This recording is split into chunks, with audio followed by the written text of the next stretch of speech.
Hello and welcome to Straight Talk Africa. I'm Haydé Adams. Thank you for joining me.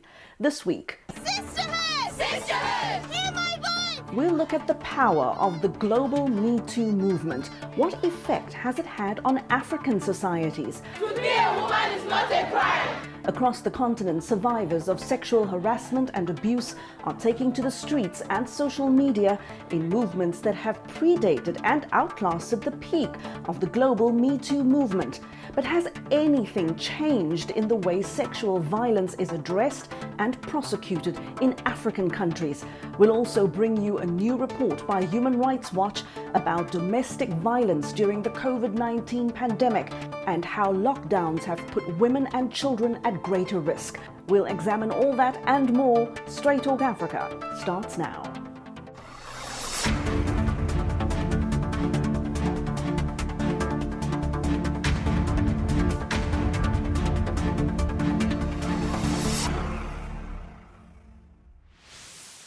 Before we begin, we'd like to inform you that some of the themes we discussed this week are of a sensitive nature and might not be appropriate for children. Agnes Tirop was a celebrated Olympic long-distance runner in her home country of Kenya. So imagine that nation's shock and grief when the 25-year-old athlete was found stabbed to death in her home on October 13th. Days later, police arrested Tirop's husband, Emmanuel Rotich, in connection with the crime. Police say he was trying to flee the country. Tirop's death comes shortly after Human Rights Watch released a report documenting a rise in domestic violence during the COVID-19 lockdowns in Kenya. In the report titled, "I Had Nowhere to Go," women recounted their experiences on video.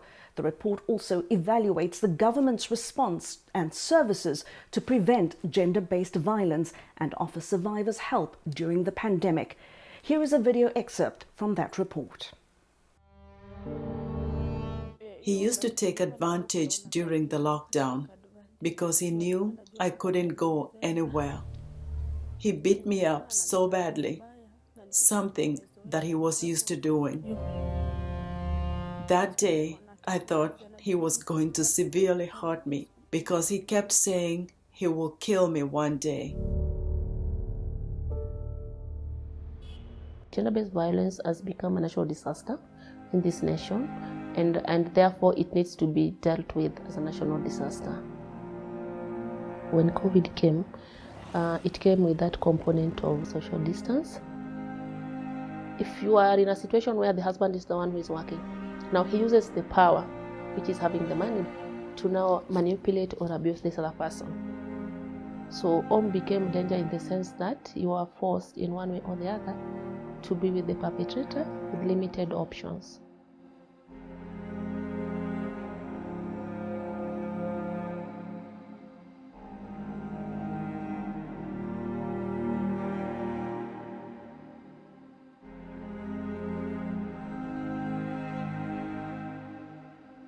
We were supporting so many clients who were going through GPV. When you're having around 1,500 cases, that's already triple the number compared to 2019. It's the government's responsibility to take care of its people.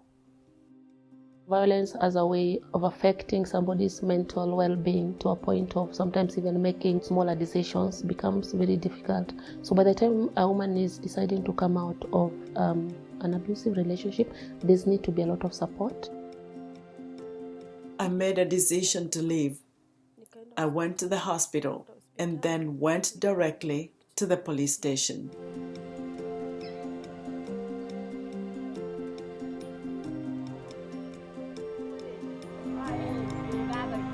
We went to the chief because we refused to see our fellow women being battered. We said we want to go around teaching and sensitizing our women to the problem. Those in government, all they do is talk. We want the government to intervene because personally, it's overwhelming.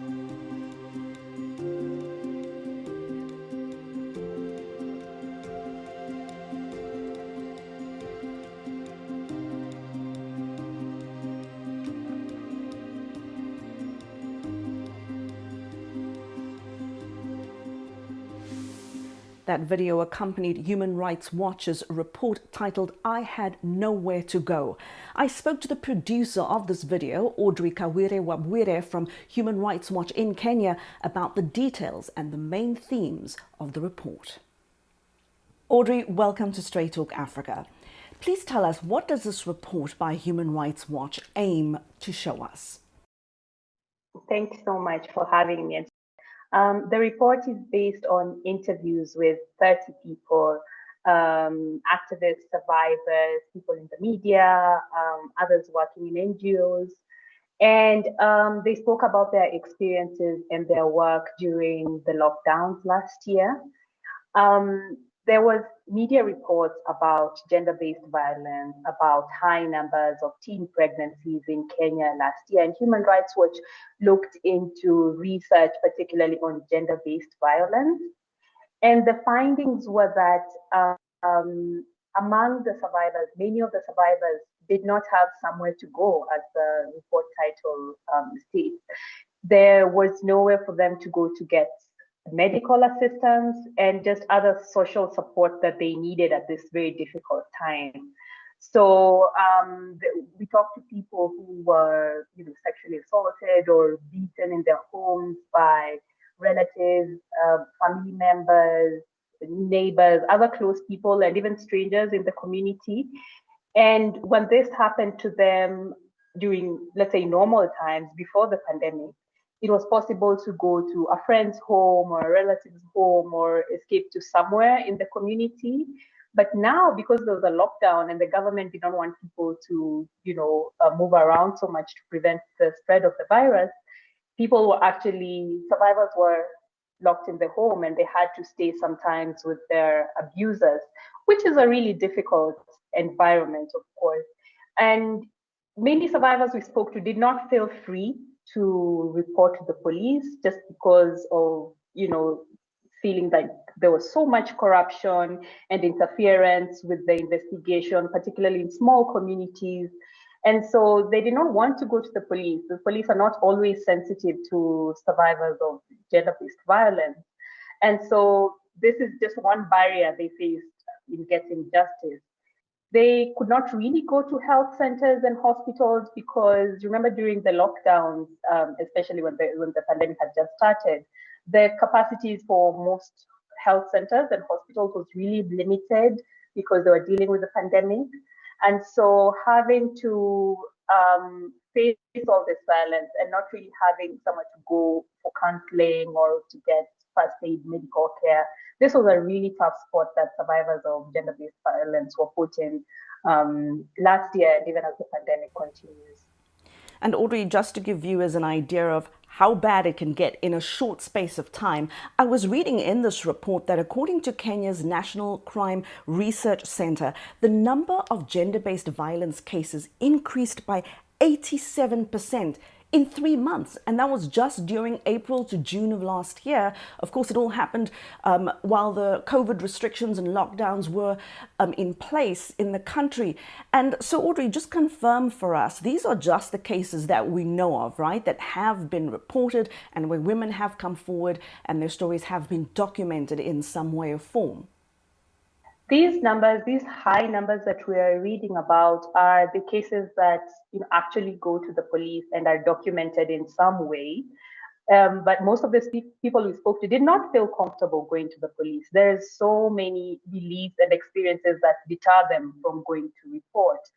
And one NGO that has a gender-based violence hotline said they saw a 300% increase in reports just between 2019 and 2020 during the pandemic. And these are people who can access a phone, who know that this hotline exists. So you can imagine how many more there are who just do not have access to these facilities and also don't feel safe going to report. So it is a widespread problem. And so, Audrey, given the work that you and your team do at Human Rights Watch, why do you think this is not as high a priority for governments in general? Why does there appear to be this lack of urgency when in many countries, especially on the continent, women make up 50%, even more than half of a particular country's population? That's failing half your country. Well, I think there's a lack of political will to listen to what women are saying because women are speaking up. And even when they're not speaking up, we read so many reports last year of people who could hear what was happening to their neighbors or who could see what was happening. But our leadership is just not ready or willing to address this problem fully. You know, it's one thing for the president to go to an international conference and say, you know, gender is a very important thing to Kenya and, you know, we're taking all these steps. But in a small county in Western Kenya, in Narok, where I spent some time early this year, the community activists are just working alone. They're just keeping people in their homes. So if indeed we are coming to the world stage to say that, you know, all these issues are important to us, then why not take the actual steps to listen to all these survivors who need urgent help right now? So I think mainly it's a problem of political will because there are laws that have been passed, there are policies that have been passed, there are trainings that are happening for police. Then I think it just takes that extra step for the leaders to now say that, you know, we have all these great initiatives, how are we rolling them out? During the last election cycles, when there was violence in Kenya, there were also cases of gender-based violence, which Human Rights Watch documented.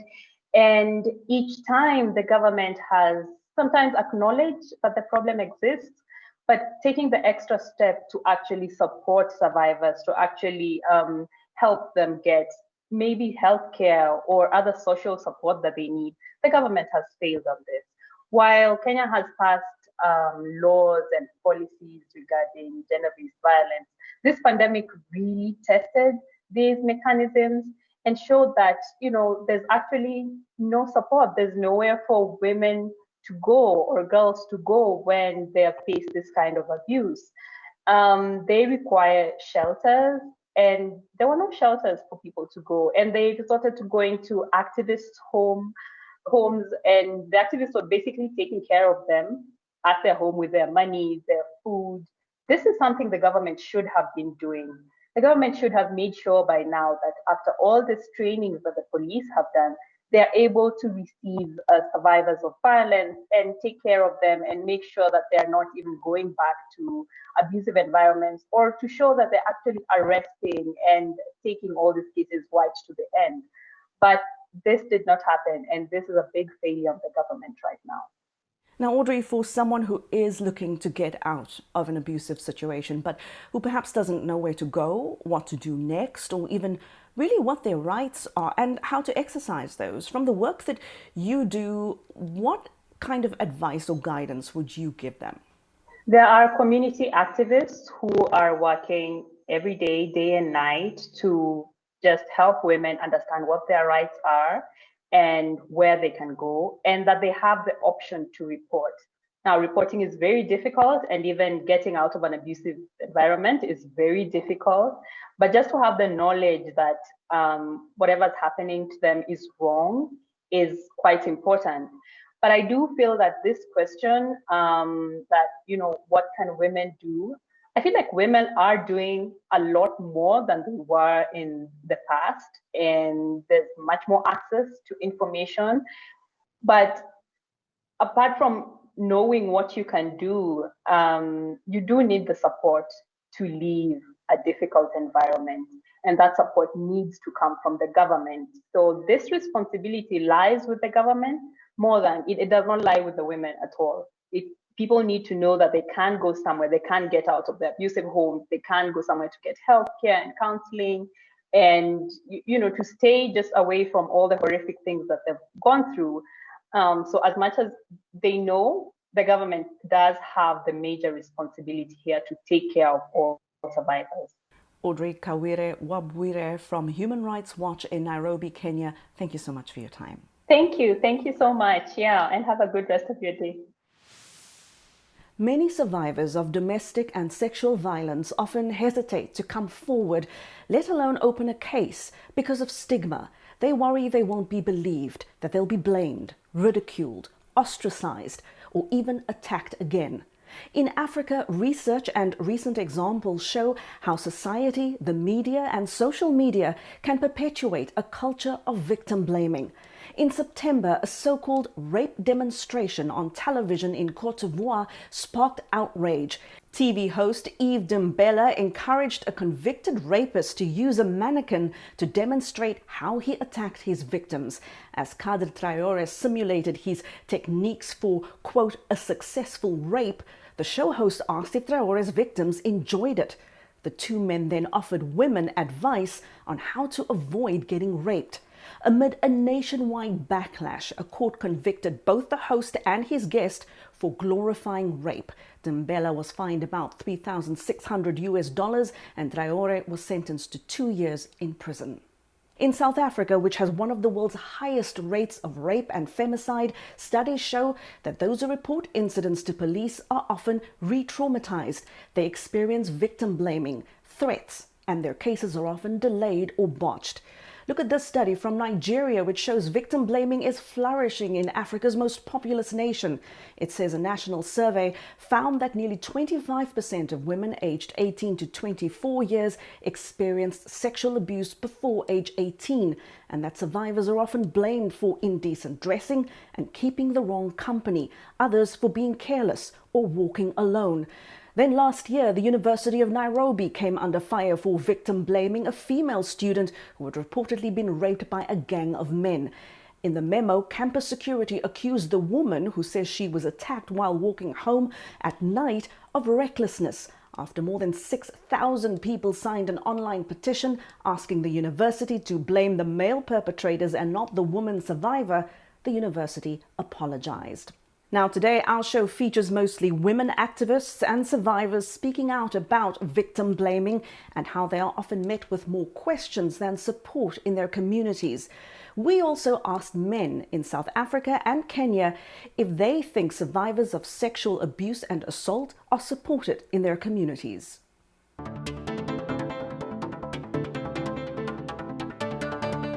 So I think that in the last couple of years, we've made big strides, and I think there's a lot more support for women who come forward with sexual assault allegations or stories. I think the Me Too movement has had a big impact that's been on a global stage, but it's filtered down into South Africa. I think in South Africa, though, we have terrible stats when it comes to rape and sexual assault. So I think that as South Africans, we have a lot more to do, and we need to get the mechanisms in place to support women. I think what's more important and probably most crucial is that we get to the cause of the underlying, which is the terrible rape culture, and we try and sort that out. Society does not support women when they speak about sexual assault, because then most of the time the people who are supposed to support those who speak out, they have their own problems and would rather deal with their own problems, and then most of the women can't seek help from the justice system because the justice system is always too slow to respond, and then they just end up giving up. I do believe that society does care when women get sexually assaulted. So social media is such a big thing nowadays that naming and shaming a person will get them sent to prison pretty quickly.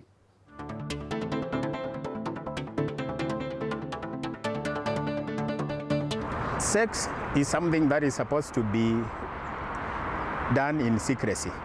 There are a section of women who are also not very nice. They harass men, and in that case, whenever there are issues of women claiming to have been assaulted by men, it becomes an issue that nobody would get a clear picture about it. Society has actually left the women aside a little bit. This is because there are some cultural animosities, rather beliefs, that actually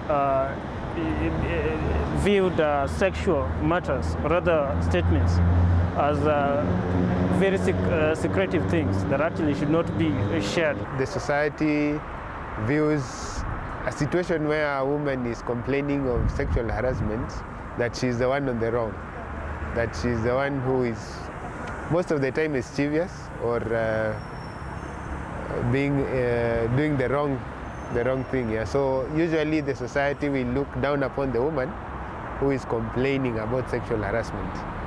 And yes, because there are certain groups, rights groups that are trying to champion the rights of the woman in terms of voicing issues around sexual harassment. So we have sections of society that are supporting the woman in championing their sexual harassment issues, but on the other side we have the larger society that is largely patriarchal and does not support the woman when they raise the issues of sexual harassment.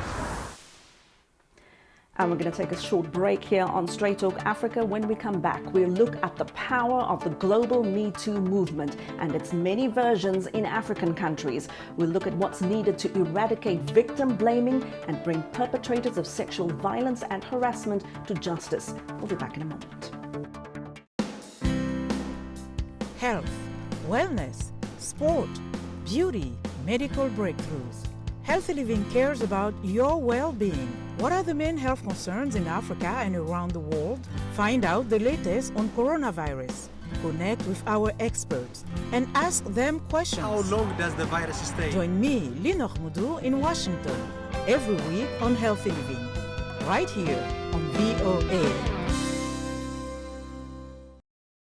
You're watching Straight Talk Africa on VOA. Welcome back. American activist Tarana Burke first coined the phrase Me Too in 2006 to help Black women share their stories of sexual trauma. Back then, Burke had doubts whether Me Too would catch on, but it did. Let's take a closer look at the movement and how it has helped survivors of sexual harassment and abuse hold some of America's most powerful men to account.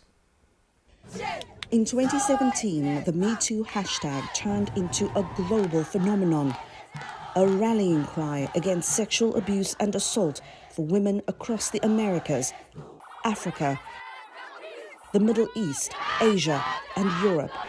It also brought global attention to other versions of the worldwide social movement as protesters called for perpetrators to be brought to justice. The potency of the movement was perhaps best seen with high-profile trials in Hollywood, as dozens of survivors stepped forward to reveal years of sexual abuse by some of the industry's most powerful men.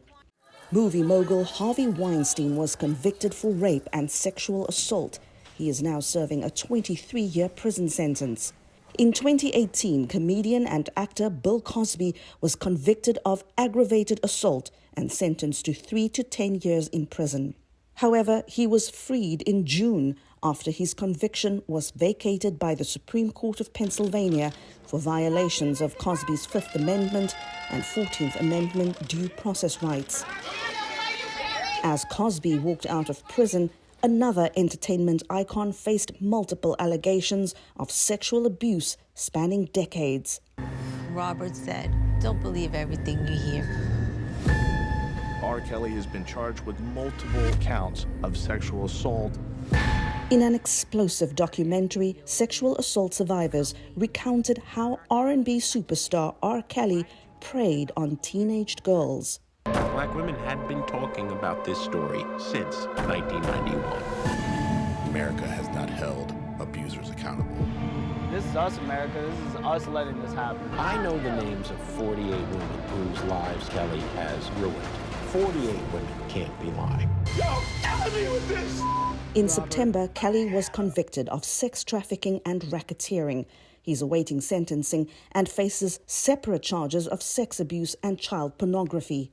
Tarana Burke says Kelly's conviction was a long time coming and offers survivors hope. I think that there is some relief that they're raising their voices mattered, right? Because I think for a lot of people who have come forward, both in this case and outside of this case, only to have it fall on deaf ears or not be believed or not see a conviction, right? Which is why we try to encourage people not to put their eggs in the basket of a conviction, like not to seek healing from the outcome of a court case, because you just can't control it. Burke has penned a highly personal memoir of her childhood in New York City, her journey into activism, and the beginnings of Me Too. The book contains a heart-wrenching account of how a man raped her at the age of 7 and how that profoundly shaped her future. Shame it's all consuming, right? It can get into all the nooks and crannies and cracks and crevices of your life. And if there's not something that's put in place to expose it, right, for what it is, which is a lie. And I didn't have that. And a lot of people, young, old, black, white, a lot of people just don't have that. There's not enough messages that say this is not your shame to carry. Before the Me Too era and social media, American lawyer Anita Hill blazed a momentous trail for women. In 1991, she publicly accused Supreme Court nominee Clarence Thomas of sexual harassment in televised testimony before an all-male Senate Judiciary Committee. Hill says she saw history repeat itself in 2018 when academic Christine Blasey Ford accused Supreme Court nominee Brett Kavanaugh of sexual assault. But just like Thomas decades before him, Kavanaugh secured a lifelong appointment to America's highest court. I wish that I had known that the work would take a long time and that I should be patient. I should be diligent, but patient. That's what I wish I had known. I actually thought that it could be done, relatively quickly, because if we had the right processes in place, as a lawyer, we think that's all there is to it. But what I wasn't understanding was that our culture of denial of the harm that gender violence is causing has been built into those systems. Hill released a book recently titled Believing, Our 30-Year Journey to End Gender Violence. She says the COVID-19 lockdowns presented an opportunity to recount her experiences and those of other survivors of sexual abuse. There was this urgency to have a reckoning, actually, some sense of accountability for where we are with gender violence. I think that was confirmed when, in the very early days of the pandemic, intimate partner violence just surged. And so that was the confirmation, really, that this was time for the book. And people were ready to deal with hard questions. Well, to discuss the impact of the global Me Too movement, I spoke to Naasu Fofanah, an author, entrepreneur, and women's rights activist in Sierra Leone, and Rosebell Kagumire, a Ugandan activist and the editor of the platform African Feminism. I asked Fofanah and Kagumire how they see the global Me Too movement and whether it serves the interests of Africa's women. Thank you, Haydé. It's very important to recognize that the movement is the women themselves. So the movement is not someone outside doing this work for us. We are the movement. African women have had their Me Too movement from time to time. Every day, growing up as a girl in Uganda, I knew stories of rape. I knew stories of sexual abuse. I experienced sexual harassment from the community to workplaces. These are our realities. But I think that the Me Too movement, as seen maybe from the mainstream global stage, which we would be talking about, is how then in the recent years, we have seen powerful voices captured in the media. And for the first time, the media actually paying a bit of attention, seeing a bit of a shift. And this is from decades and decades of work from women like Anita Hill, from women from very many conflicts across Africa that have been moving countries and governments and saying our lives matter. And that's how we have certain protocols on this continent that talk about sexual abuse, sexual violence. And so this is not in a vacuum. We are not coming to jump on some Western something happening. This is very well located within our lives, and we have experienced this. We have been at the heart of this movement, both from our grandmother's time to our mother's time to our lives right now. And of course, to your point, Rosebell, there has been this generational awareness in African countries. It might not have been Me Too. I mean, when I was younger, and I'm not going to give away my age here, but it was some other movement by another name.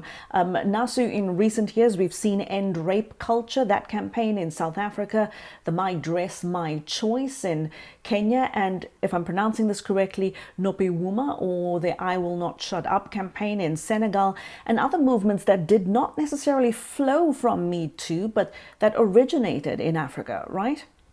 I believe the difference that we're seeing here is because of access to media, access to the platforms. So, like my sister Joy said, this, we've been doing this all our lives, whether it's our grandmothers, but you also have to look at our history, where a lot of African countries, or in my region, have gone through civil war. And it is noted, it is there that sexual violence, in conflict is a very, very big issue. So this issue has been around us. It's not that women have not been talking. So if you look at the situation of Sierra Leone during the Civil War, we had women who went to traditional leaders, in safe spaces for women and discussed their ordeals. They would not sit in the media today like you and I are doing to speak about their experiences. So it has been organic, it has been there.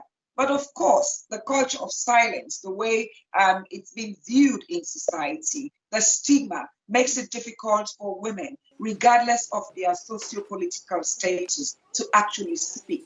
So what has that done? It has normalized the experiences. It has made it feel like it's okay for your body to be violated, whether it's during war, or it's during peacetime, or it's in your bedroom. So it is very, very difficult for people to speak because we don't have not only the kind of media access, but also the support system, okay? It is okay if you're wealthy in a Western country to come out and speak. You have agency to a certain level. It's the reverse in my society. When I spoke up about my experience of being a rape victim at 15, in 2019. I spoke first in 2016, but then, I did not call my perpetrator's name. When I did that in 2019, my country erupted. Why? I was not supposed to be a woman who should speak about being violated. I was a former special advisor to the president. I am influential in my society. Young women look up to me. So that access, that platform, definitely made a lot of people uncomfortable. Yes, I had massive support online, obviously, because it was on social media, but I also had a backlash from a few people who trumpeted that. I was enjoying the sex. I was lying. I wanted fame. I wanted people to know me, but I spoke. So in my culture, in Sierra Leone, even as we speak, even though now people are, young women, people are speaking about this issue, but there's still a lot to do. What we don't have is the support system, okay? Whether it's counseling, whether it's money to hire lawyers, whether it's forensic and machines, all of these things that women in the West have, that maybe they take for granted. They can just walk into a hospital, they can have all of these services. We don't have that. So how we prove our cases is a lot more difficult, apart from culture, but just the access to certain amenities, certain services, makes it difficult for women in my society to talk about their experiences. And as Naasu is referring there to this economic or class divide when it comes to access to justice and the media, Rosebell, do you see it playing out that way on the African continent in the work that you do? And also in terms of who is believed, who gets justice and who gets access to justice? Definitely. We need to recognize that sexual abuse and sexual violence does not happen in a vacuum. It happens in certain context, and economic context also can help you maybe prevent escape certain violence in a certain way, but it is not the only factor. It doesn't mean that if you're from a wealthy family, you will not be a victim of sexual abuse, because sexual abuse is actually happening right in our homes, fathers raping their children. So even economically, sometimes it cannot protect you. Even if you found a country where women are a bit in a certain middle class, it has not alleviated sexual abuse, because we have marital rape, we have your cousins raping you. It is a social culture issue, very, very, very ingrained in patriarchal societies. Like we heard from Naasu, the reality is that the silencing is invested in the fact that if we spoke, then you can see the face of the perpetrator. The face of a perpetrator for a long time has been hidden. We could hear a woman speak about her experience, but we did not know who did it. The society is very invested from your family to silence you, to never say that name. So as long as perpetrators are protected, it doesn't matter how much victims speak out or survivors speak out. If you continue to invest heavily in protecting men, and I'm saying men because we know that sexual abuse, even where victims are men, the perpetrators, over 90% are men. So we must address the issue head on. We can no longer sugarcoat who is responsible for this mass violation of women, not only just women, but also sexual minorities in our societies, So that's why I'm saying money is not the only factor. And we have to see what compounds this problem is that you have the religion, you have the house and culture, you have the media and the law, and you have the state structure. All these things work together to reinforce silence, to make sure that even if you came out to speak, yes, party, that's why our laws do not encourage us to be able to access justice in a fully way that you can actually, as a victim, they are not victim-centered. It's about just ticking off another violation, another crime has been committed, right? So, but if it were very important, it's only now that many African countries are bringing up the issue of having a perpetrator list so that we know who did this. But for a long time, a man could violate as many women and move to another locality or even stay in the same place. We would never know.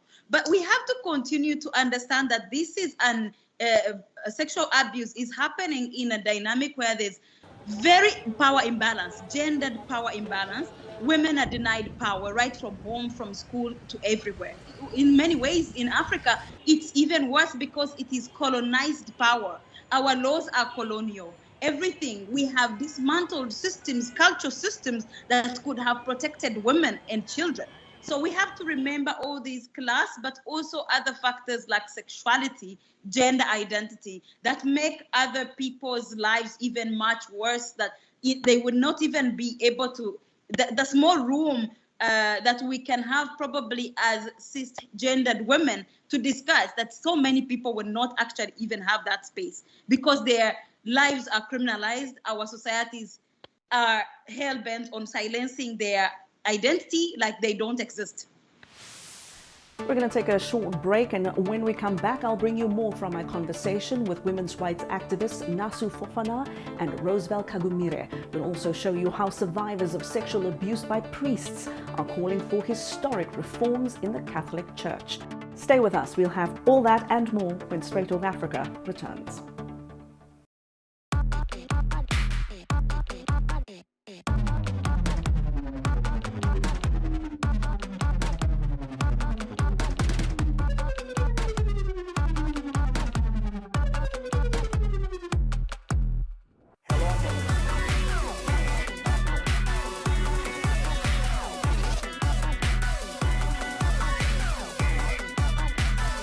From around the world. Let's go. We have amended the Sexual Offences Act, and now it is the punitive measures are stricter. We've set up courts, special courts for that. We have special centers, one-stop centers to deal with rape and other issues. And that was the president of Sierra Leone, Julius Maada Bio, speaking to my colleague Peter Clotty in Washington about his government's efforts to toughen penalties for sex crimes and protect women and girls, and the ways sexual violence is addressed and prosecuted in African countries is part of my conversation with rights activist Naasu Fofanah, who is from Sierra Leone, and Uganda's Rosebell Kagumire. I want to get to this issue of the law.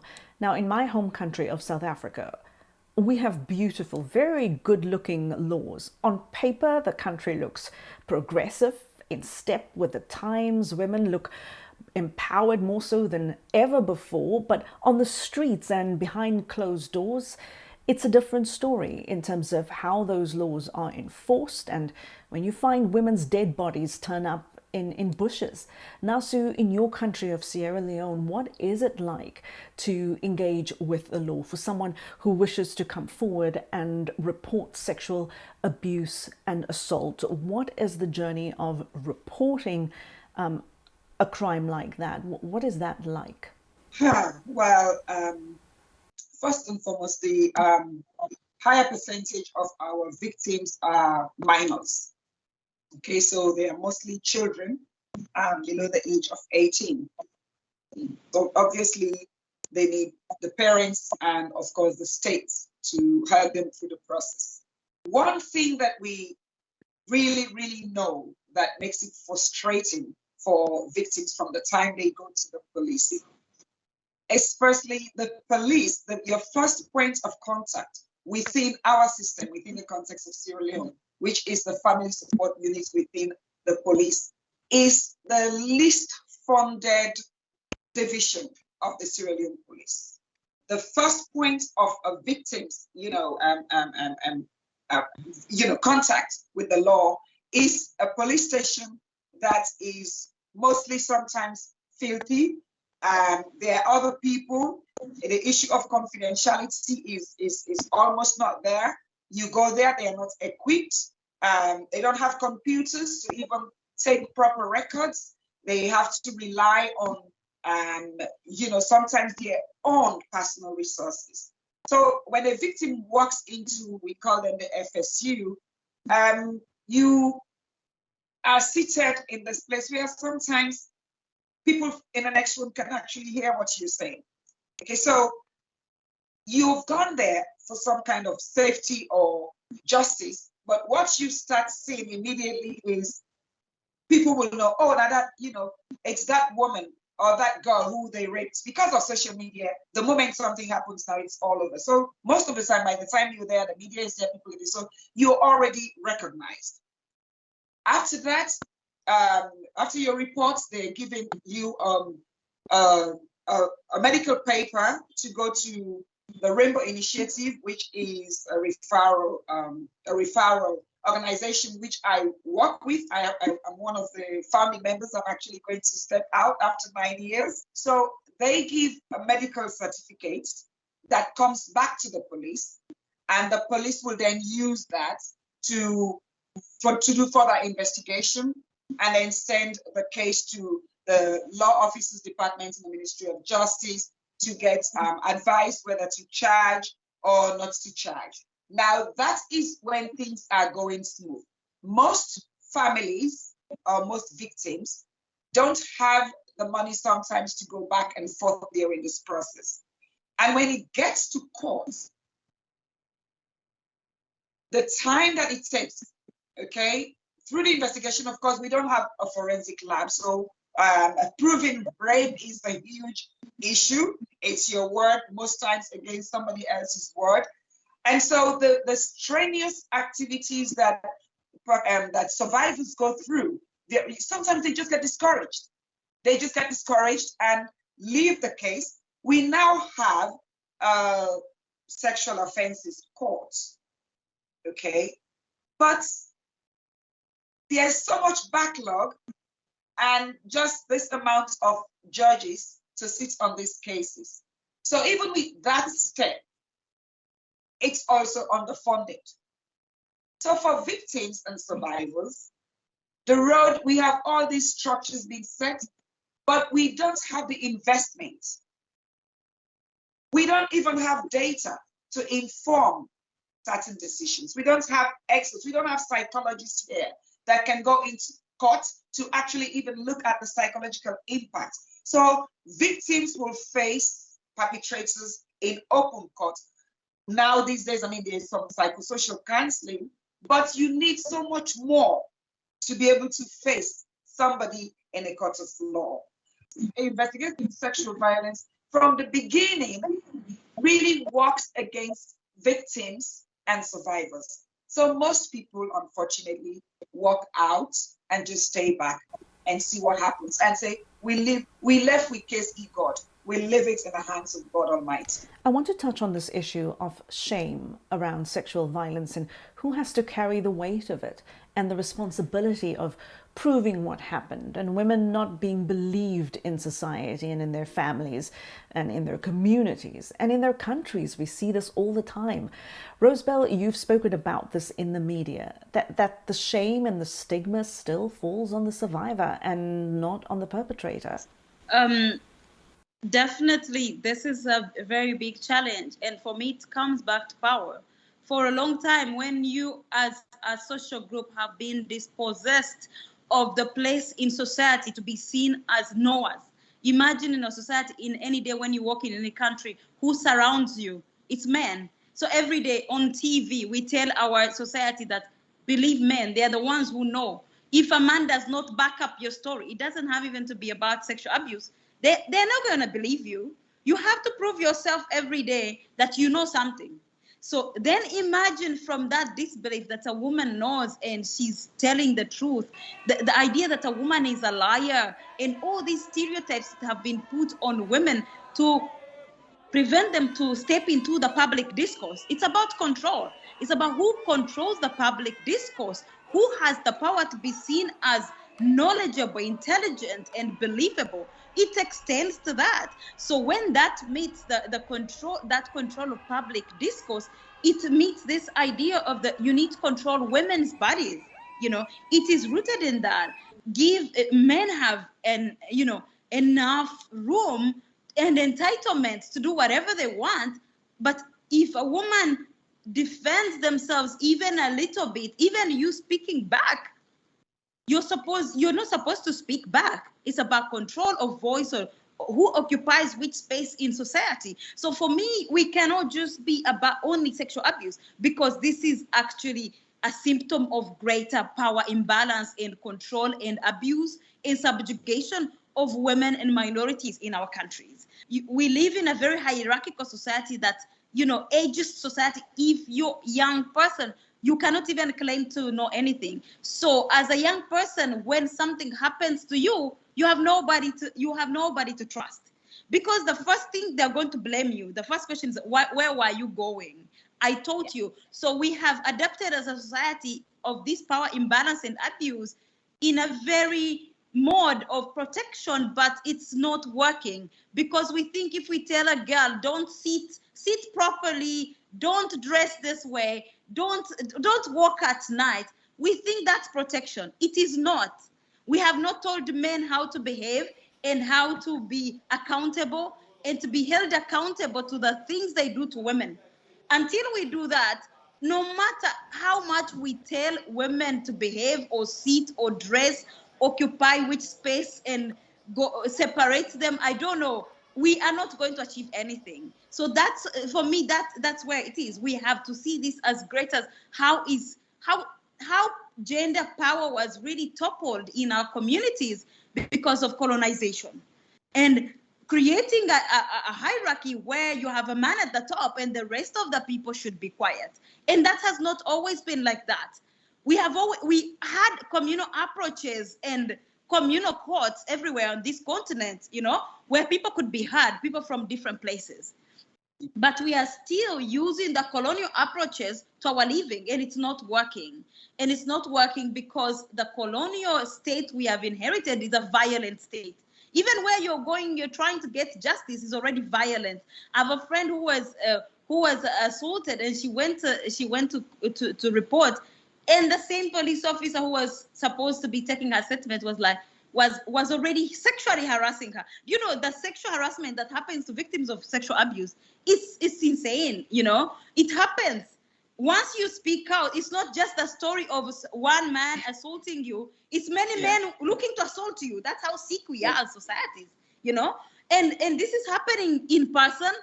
And with the internet, it's even worse. You know, it's even worse. We are seeing all sorts of forms of silencing of women, using women's pictures, you know, non-consensual sharing of women's pictures, you know, using nudity as a tool to silence. It is an extension of all forms of sexual abuse. So we need to be looking at that layer of how much voice do women have in society? How much space do they occupy?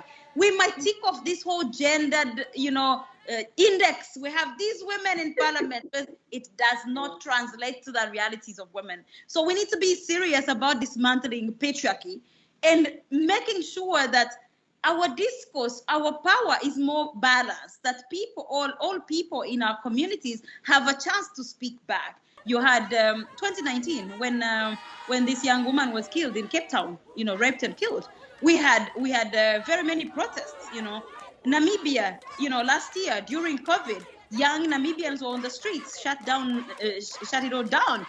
We have had these. We have had in Nigeria, Market Women's March in Nigeria. We have had church too in Nigeria, where people are demonstrating against a pastor.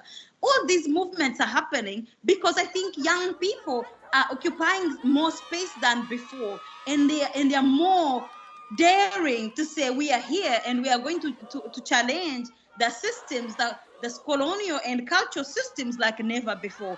But freedom for women on this continent is not the same as men's freedom. So we need to understand, to situate this issue within the struggle, the largest struggle for women's liberation on this continent, and finding a voice and finding the rightful place that is equal and just in the society. Naasu, what in your view needs to change about the way sexual abuse is prosecuted, even referred to and talked about in our communities and in countries across the continent? Well, I mean, like I said in the first instance, I think we have theoretical commitments, but we actually don't have, you know, the emotional commitments to support victims or survivors, from the state level to the home level. Okay, so it's a very fanciful discussion for a lot of people because it makes them look good. So from that far extent point, you will hear all the flowery conversations and laws. When we're discussing about this, you should look in the room and see who are the decision makers within that space. So the fact that they don't give the platform and space for women to take the decisions within this particular topic, you know that it's a structural way of silencing women. So when women like us, with a certain platform come out, we have a lot more coming at us. But women like us have to connect with women like my sister and other women, so we can have that support system at not only at the national level, but at the continental level. We share our stories. We form the coalition. What is lacking is having survivors with the experience of this trauma to be able to be leading these conversations. So I feel like what also we need to bring into the conversation as women, but most importantly as survivors, is solution-focused conversations. There are men who believe our stories. There are women, no matter what you do, who don't believe other women's stories. So the conversation, in this conversation as well, we need to have those men, and we have quite a few, who challenge and hold other men accountable. And we should also challenge those women who try to diminish our experiences because they are playing to a particular gathering. And so they are used as tools and strategies to silence other women. We must confront these women who make our stories look not believable at all.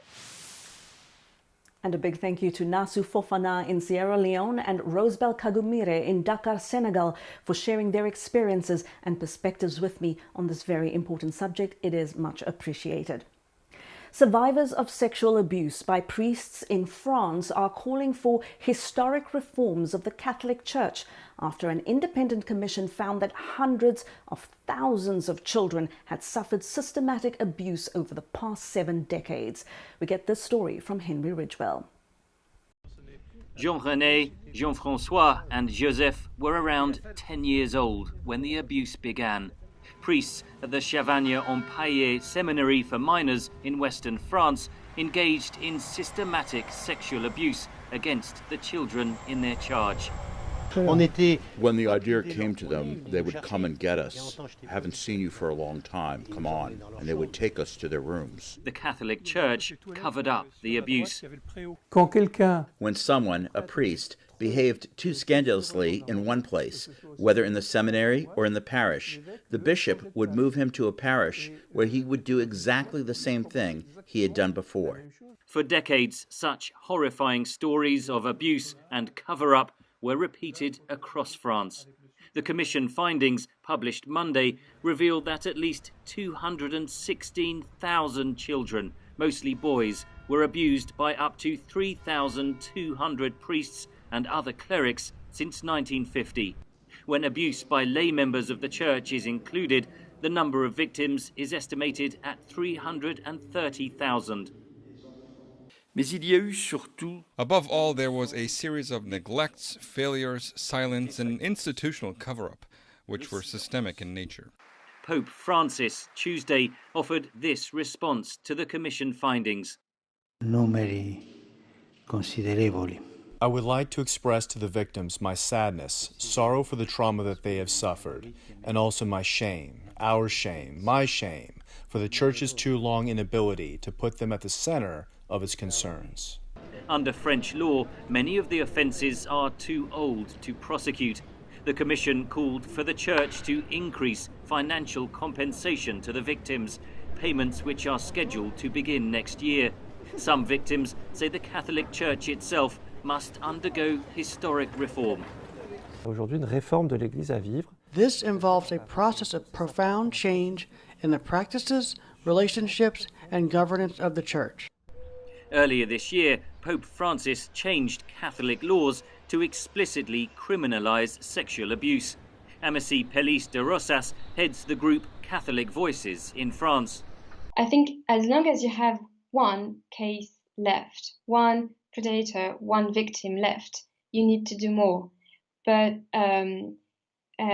Pope Francis, be that as it may, I think has really begun a culture of change. The French Commission follows similar investigations in several other countries, including the United States and Australia. Pope Francis has described sexual abuse within the Catholic Church as a worldwide catastrophe. Henry Ridgewell for VOA News, London. On the next Straight Talk Africa, we're going to look at the impact of COVID-19 restrictions on air travel in Africa. As countries reopen their skies and travelers board planes again, where do African countries stand on vaccine passports? We'll also look at how much it will cost you to get COVID-19 tests at Africa's airports. Join me, Haydé Adams, on the next Straight Talk Africa. And that is where we will leave it for this week. Thank you to all my guests and thank you to all my VOA colleagues who contributed to this week's edition of Straight Talk Africa. And thank you for always watching and always listening. I'll see you next time. Goodbye.